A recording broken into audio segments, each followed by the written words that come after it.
It's my privilege and pleasure to introduce the second half of the morning to you. This is the operational management room, and I'm absolutely delighted to welcome Jacqui Finn, and Jacqui is Deputy CEO of TuVida, Ralph Page, who's Training and Development Manager at TuVida, and Mike Parish, who's co-founder of LGBT Plus and is a dementia advisor. The topic of this conversation is LGBT Plus aware for care, and we're looking at inclusivity and best practice in the community. So if I may, I'm just going to hand on to the three of you, and we look forward to this. We are recording this. If anybody would like to, just going to go to recording. So we're recording this now, and if you'd like to watch this on, if you are watching this on catch up, then please enjoy. I'm going to hand straight over to Jacqui and Ralph and Mike. Thank you. Thanks, John, and thank you very much to IHSCM for inviting us to present and share our learning around this topic at TuVida, and for Mike for joining us to share his lived experience. So just to provide a bit of context, people might not have heard of TuVida. So TuVida, we're a national social care charity.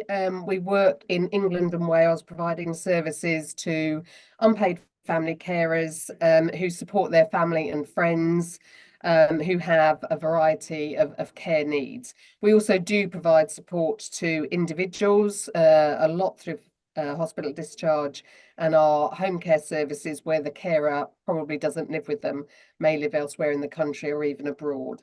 We're a member of the National Carers Trust, and in 2024 we launched our new 3-year strategy. So we had our vision, which was on the previous slide, and then we have our values. So I just wanted to share this with you because in a sense it drives sort of the direction of travel that we're taking over the next 3 to 5 years. So our values are underpinned by our 4 pillars of work. So our values are pioneering, uncompromising and compassionate, and we have 4 key pillars of work. So our services, our people, our partnerships and our business. And our services are divided into, we have 3 main services, and the next slide will show you the map, which just gives you an overview of where we deliver our services, and our symbols on the map describe the types of services that we do. So they're the locations in which we currently operate, and we have community care services, which include our home care, respite, social centre, day centre type services, hospital discharge, focusing on re-ablement and independence. And then we provide a range of information and advice services directly for the unpaid carer. And that provides peer support, information and advice, etc. So why did we provide this training? Why did we develop this LGBT plus awareness training, which Ralph actually developed and wrote the programme for us and then delivered it and trained others internally. So, well, EDI is a big priority in our new strategy. It's very much aligned with our values and our organisational culture.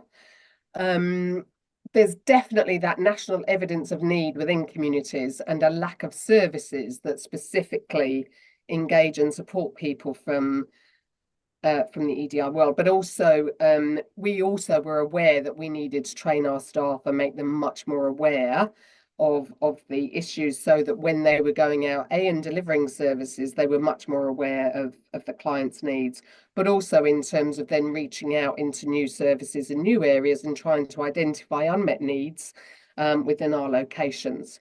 And we actually had some funding to support this work. So we merged with another organisation that had already got a grant from our National Carers Trust organisation that supported this work. And so through that, we were able to prioritise that in the last year. And so that's basically a bit of background as to why we decided to develop this training. And Ralph will talk more now about how we embrace that in the organisation and what our focus has been and what he's managed to achieve. Thanks, Ralph. Thank you, Jacqui. And good morning, everybody. Firstly, I'd like you to imagine having that superpower of invisibility. And I guess there could be some perks to that. But we've realised for some people that this is reality. And it's taken a great deal of time, effort and courage to conceal who they really are. And it isn't out of shame, but it's really around a lack of understanding and acceptance. And this was my personal experience for a long time. That demon that sat on my shoulder, feeding my negative thoughts to the what ifs of coming out. But then I imagine this world where everybody receiving care and support, the industry that we're in, feels safe enough to be themselves, able to let go of worry about who they are or who it is that they love. Some people are never going to notice what this feels like because they have the privilege of feeling it all of the time. And some will never know how it feels because they've never been given the space to feel it. And this is where our education and training, we hope to make a difference, making the invisible visible and then bringing to light what is often not seen. So we know that sexual orientation isn't a choice, but it's often confused with that choice of coming out, and for the reasons we're all aware of. It's a narrative that infers that somebody needs to disclose their sexuality, when in fact, we know no human being should need to do that. It's also an issue that heterosexual people are far more unlikely to realise, being from the accepted majority, therefore harder for them to understand the potential fears of coming out. And it's assumed that that coming out process is a one-off event, when in fact we know it's a lifelong process of big and small decisions, whether that's meeting new friends, accessing a new care service, one-to-ones with line managers. Natural conversations and assumptions we know are unavoidable. But the microaggressions, awkward pauses and silence can often infer judgment and sometimes make us feel isolated. As a gay employee, how do I continue a conversation getting to know my new line manager when their opening line is, "So what does your wife do?" Or, "Who's that? Your brother?" Nothing wrong in the intention, but the response when I reply is normally, "Oh, I'm sorry." No matter how thick your skin is, it does hurt. And the training that we've developed then helps to address this and ensure inclusion for everybody.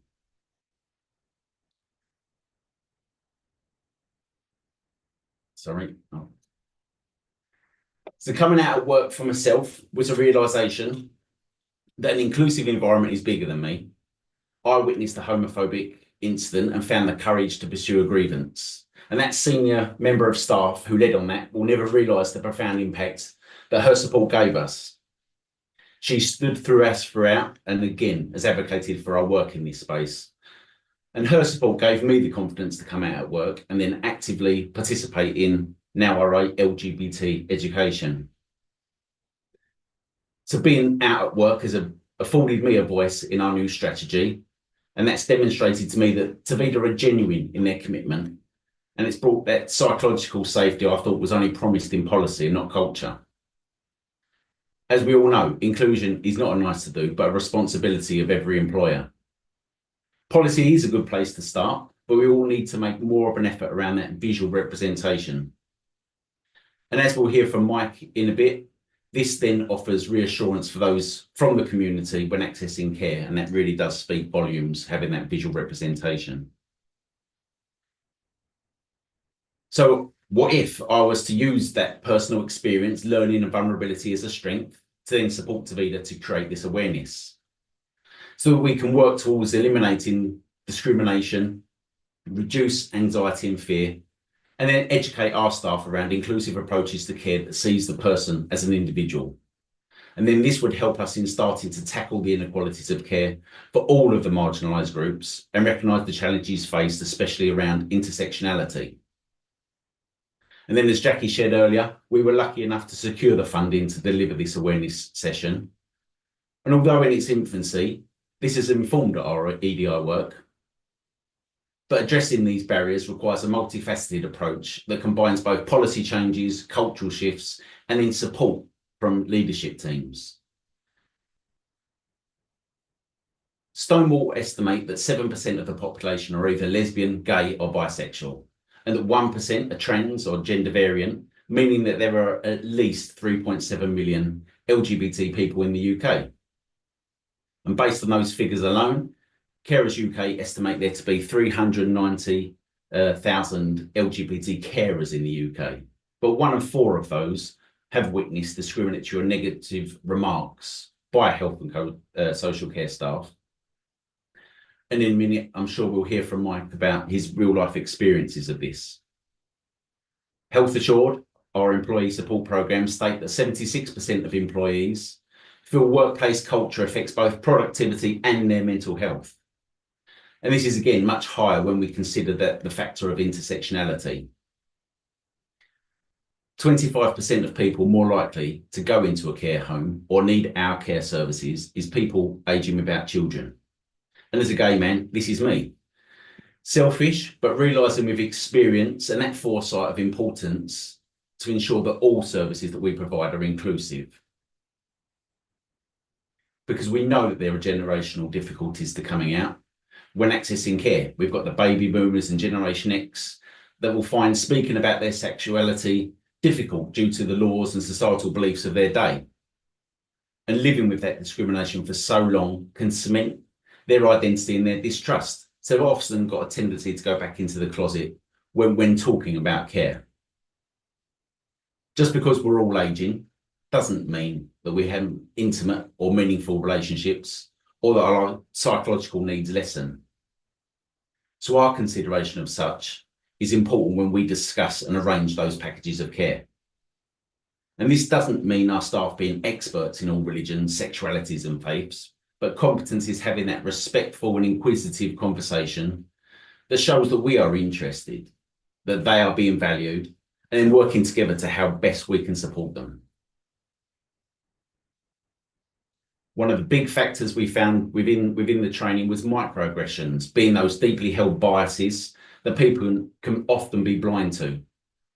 We've all been in situations when somebody says or does something that we feel is hostile or offensive, and they often don't realise it. But the reality is that these microaggressions are not so micro in terms of their impact, and that they should be taken seriously because at their core, they signal disrespect and inequality. And our training informed leaders of how to address these behaviours to ensure a more inclusive space and that they are not normalised. Another way that our training informed was through the importance of inclusive language. Words and phrases used that avoid bias, slang, and expressions that can discriminate. And this helps them to engage with people, making sure that everybody feels welcomed and valued. An example of this may be us visiting a client and assuming their gender, sexuality or faith, just on their appearance, making them feel judged in the safety of their own home. And we know this is just simply unacceptable. And it's about our care assessment team not being embarrassed to ask those important monitoring questions that can make change possible in the future, in fearing that somebody's identity is either unimportant or something to be ashamed of. Then staff can really start to understand what psychological safety is, where everybody feels safe enough to be themselves. There's no hiding, no censoring, pretending to be somebody else just like a chameleon. Our training highlights these challenges faced and what best practice can then look like. We got some staff feedback and found the benefits included people communicating more effectively, feeling valued and their sense of belonging, well-being and mental health much improved. As much as we may want to resist the thought, ageing is a reality that we all face, and some of us one day may need care services. So our message today is simple. Our fundamental principles are universal. No matter where you work, who you are, or what it is that you do, individuals who identify as LGBT aren't seeking that special treatment, but rather equal treatment, free from bias and all discrimination. We deserve care services that respect our unique identities and provide that sense of safety, dignity, and belonging.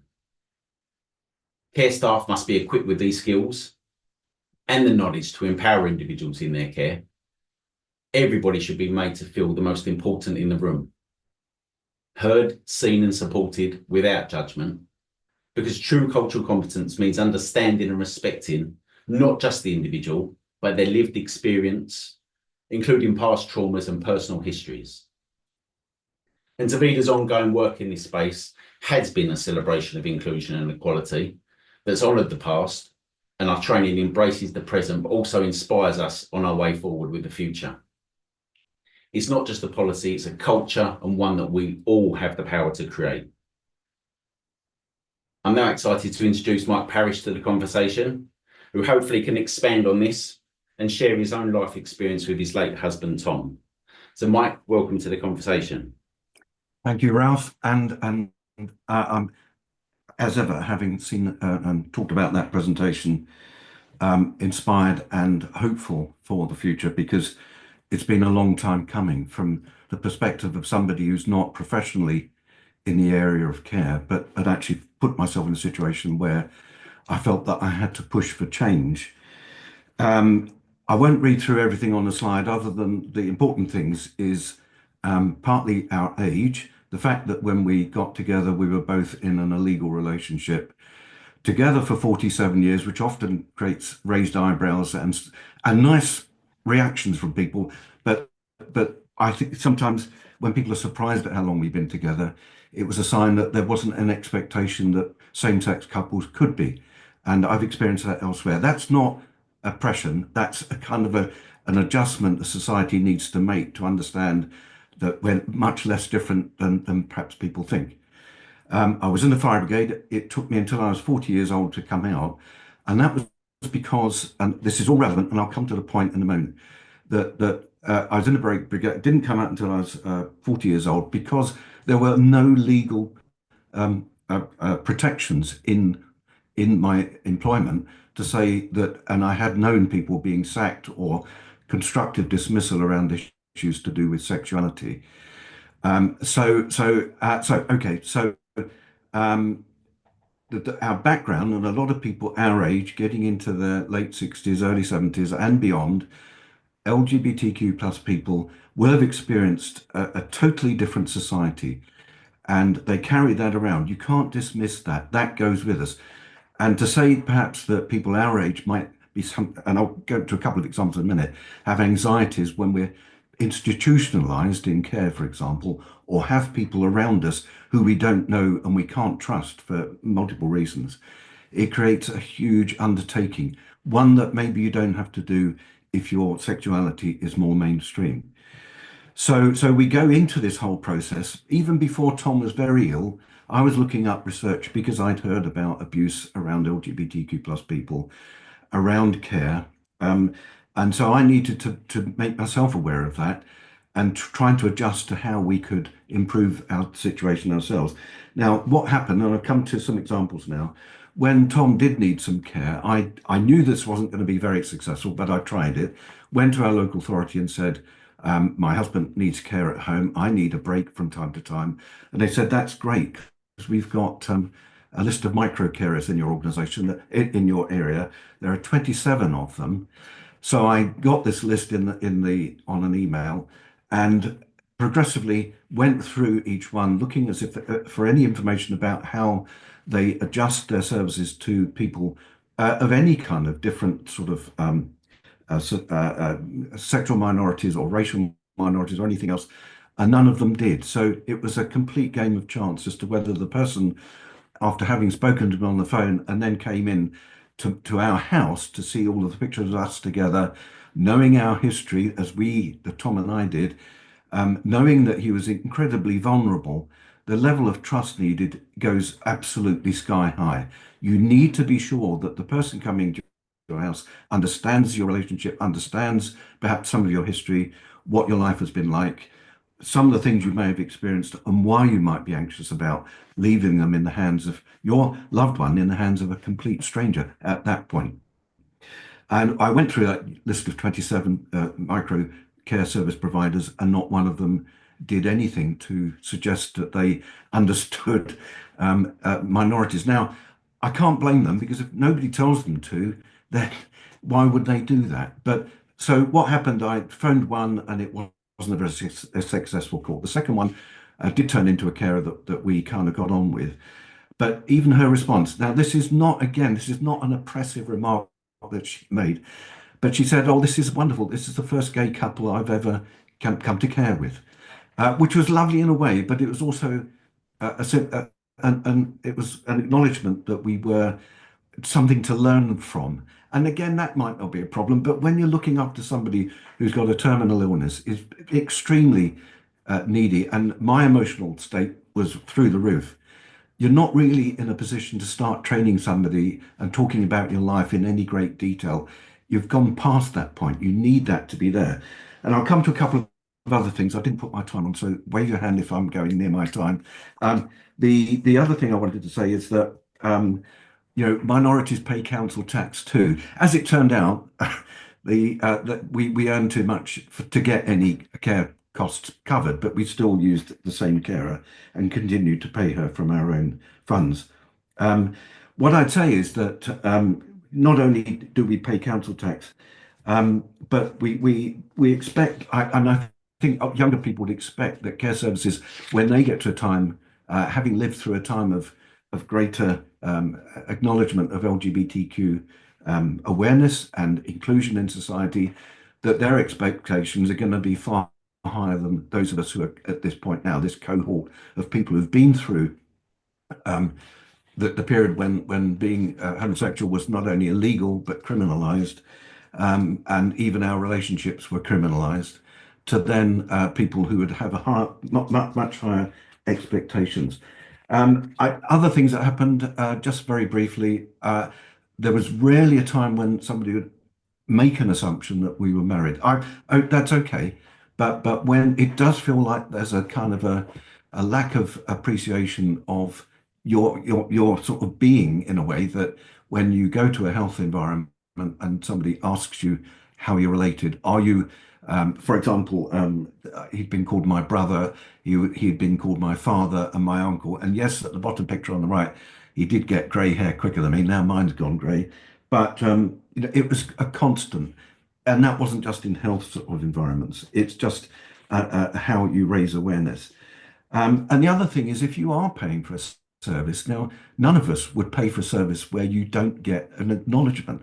You wouldn't go into a coffee shop where you're treated differently or assumptions are made about you that are different from other people. And all you do is you take your custom elsewhere. But when you are stuck with a caring role and you have little choice, and the choice you have doesn't present you with obvious signs that your care is going to be really person-centered, really focused on you as an individual or your relationship, on understanding, on trust, then it's very difficult to engage. And the fact that we have, I know Ralph mentioned Stonewall with some of the statistics, but we know, for example, my area is particularly in dementia, that there are no statistics. It's a rough figure, that it's a back of a fag packet kind of figure, because those people, as Ralph has also said, for some people, their way of dealing with this is to go back in the closet. And I don't think that can be acceptable now. It's not right. If you can't be your full self when you're in a situation where somebody is desperately ill, perhaps in a terminal disease, requiring care, love and support, it's not a time to hide who you are yet again. We've all done it, all of us who are at a certain age, and I don't think we should be doing this when we get older. I don't know if I'm near my time. I didn't see any hands waving. I could say more, but I wonder if that might be enough just to sort of coax a couple of questions. Thanks, Mike.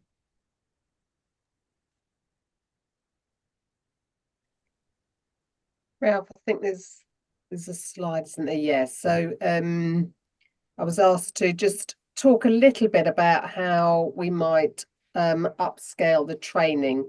I think there's a few more bullet points on the slide. Is there, Ralph? Or was yeah. So we looked at this in a number of ways, certainly internally. So obviously Ralph did the initial training, developed the slide deck, etc. So what Ralph has done was, apart from delivering the training directly to predominantly our field-based staff, he's also trained a number of staff within our organisation who have become champions within the organisation around this, and they've gone out and trained others. So Katie, who is with us on this session, has also then trained up other organisations within our network. So within the Carers Trust network, we've offered that training out to some other organisations. And again, these champions through us then train our other staff. We've embedded it within our induction and refresher training programs. So it's an ongoing process. to refresh this work and obviously update it where we need to with our staff, so they're continually getting that support and training. As I've said, we've offered it to other providers, and to make it easy, we have delivered it virtually. So it's not necessarily a training that has to be done face to face, which I know for a lot of organisations, and in particular when you're talking about your field-based care staff, can make that a much more viable option. So in terms of members of IHSCM, obviously this is something that we could consider to be offering. You know, if people are interested, they'd be free to contact us for us to provide some initial training or to share something around that. But it's, you know, if you are an organisation, a provider that delivers across a number of locations or even in one location, you know, we deliver home care. So we're not in a set environment of a care home where, you know, sometimes it can be a bit easier to deliver these things, and very much relying on the impact of our work is through the experiences and the feedback, both from our clients and our staff, through supervisions, through one-to-ones, etc. So that's just how we've upscaled it really within our organisation and beyond, in terms of sharing our experiences and this learning with other organisations. So that's where we are. So I think that's all our presentation, I think, isn't it, Ralph? Yep. So back to you, Jon, in terms of hopefully that will have generated some questions and discussion from people. Well, thank you all. Let's see. Would anybody like to ask Jacqui or Ralph or Mike a question, please? If you just put your hand up and we'll come to you as quickly as we're able, and then you're welcome to unmute, and we'll go from there.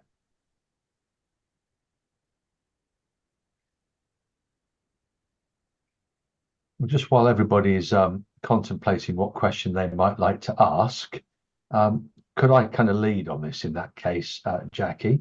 I suppose one of the things that people would want to know is what sort of cost is involved in properly providing training for your workforce or your team, such that you would really feel that they're equipped and skilled enough to acknowledge and be inclusive about colleagues with whom they're working. What sort of, could you give us some kind of an overview of roughly what it costs you guys to get set up for this? Well, I mean, we had some initial costings which paid for Ralph's time, if you like, to write the training program. And Ralph did some research, looked at other sort of training that was out there, and then developed it and made it bespoke to our services. So there's quite a bit of what I would say would be generic training available. But this was about Ralph looking at it and saying, but what does this mean for a member of care staff going out and delivering care in somebody's home, or doing an assessment, or somebody taking a phone call from a potential client, etc. Just all of that work, and just creating an awareness. So a lot of the training is about just creating awareness of what this is, so you get past a lot of those assumptions or whatever. So I mean, in terms of Ralph's, I suppose it was Ralph's time really. So Ralph, I don't know how many days a week it took you to sort of do this. It was probably Ralph could probably talk a little bit about how much time it took him to do that. In terms of then the delivery, I think it's a 2 to 3 hour training session initially, but Ralph probably has more experience. So in terms of putting a cost to it, Jon, I'm just trying. The reason I'm asking the question is, you know, there'll be people who are either here now or are watching this by recording, who are thinking, gosh, what a good idea, you know, I really ought to do that for my domiciliary care team or residential care team, or even in the hospital or primary care environment. I'm just trying to, I suppose what I'm trying to do is reassure them this isn't expensive, it's perfectly doable, and actually it's nothing to be afraid of from a cost perspective, or indeed a time and rollout perspective. Actually, this should just be part of any organisation's regular training activity. Absolutely. So Ralph can probably talk a bit. Ralph has done the practical delivery and sees how it's embedded within our training and development team, and actually through our managers, as I say, through supervisions and one-to-ones. Yeah. Ralph, do you want to talk a little bit about the time? Yeah, I think it is the way you look at the topic. So the topic is about inclusion, isn't it? So it shouldn't be an additional cost. It should be embedded into everything we do, which is what the realization we came to at TuVida. So it's not it's an awareness. It's looking at people's biases, as Mike's said there.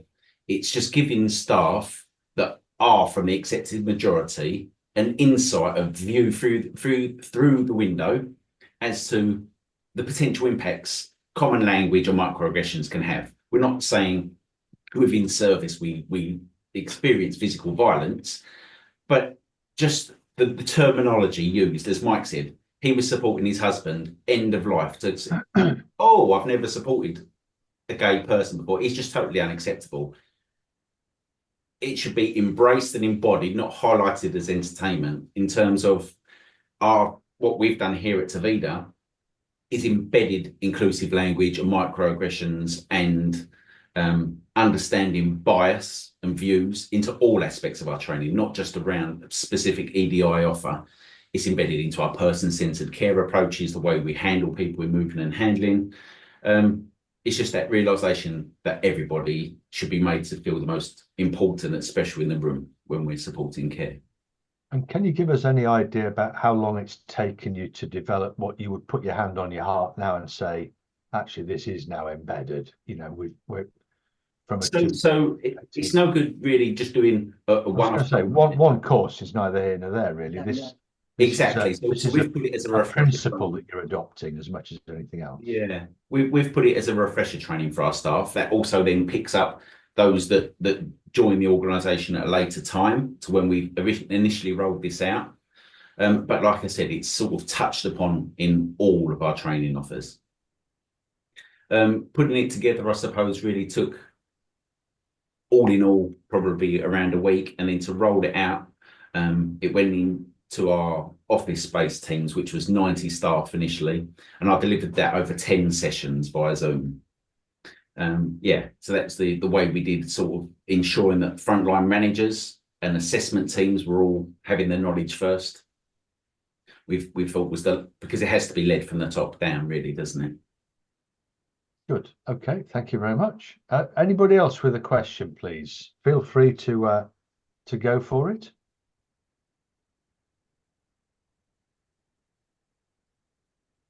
Well, might just if we're not going to get it, I'm just fascinated. Mike, can you come back on screen? I wonder.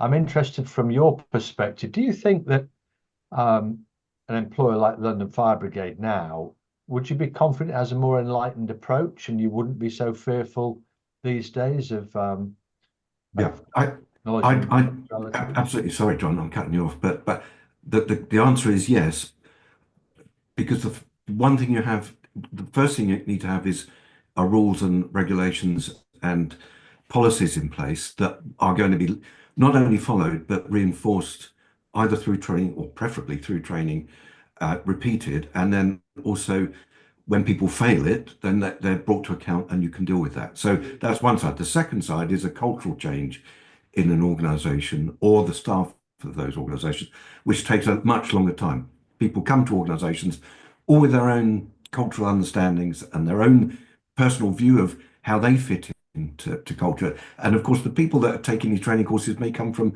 minorities themselves as well. Yeah. We know that intersectional thing is just as important. But when you're on the receiving end of something that is, I mean, what's been mentioned about end-of-life care, you're kind of past all of that. You've got to be right up at the point of the delivery being exactly what you need. You haven't got time to go through that process. So as far as in answer to the fire brigade issue, yes, it is, but they still have problems with LGBTQ issues. I've read, it's 10 years ago I've retired, but I still pick up the odd thing. I've been invited back to talk to them occasionally because they still have problems with people who are in work. And I'll give you one example in an employment situation where somebody, if you're hiding the fact that you come from a sexual minority, and somebody says on a Monday morning, what did you do at the weekend? And you can say, well, I went away to Brighton or stayed overnight. And who with? Did you go with somebody? You know, those questions are very, very innocent. if you're trying to hide something because you're fearful, it's an extremely difficult thing to negotiate.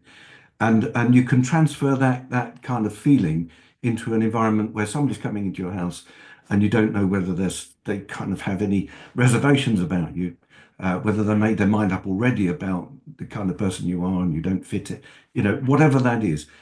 It has to be absolutely it just provokes an anxiety. It does. And general questions, yeah. Absolutely. And what you need is absolute openness. That's really, once you've got that in the delivery of the service, that it's made clear at the beginning that this is what you do, then the rest of the process can follow on from that, I think. Yeah. So long answer to your question. Just to add, Jon, in terms of TuVida, and Mike picked up on that cultural change, that will take a lot longer to really know that this is truly embedded. At the end of the day, we're a people business.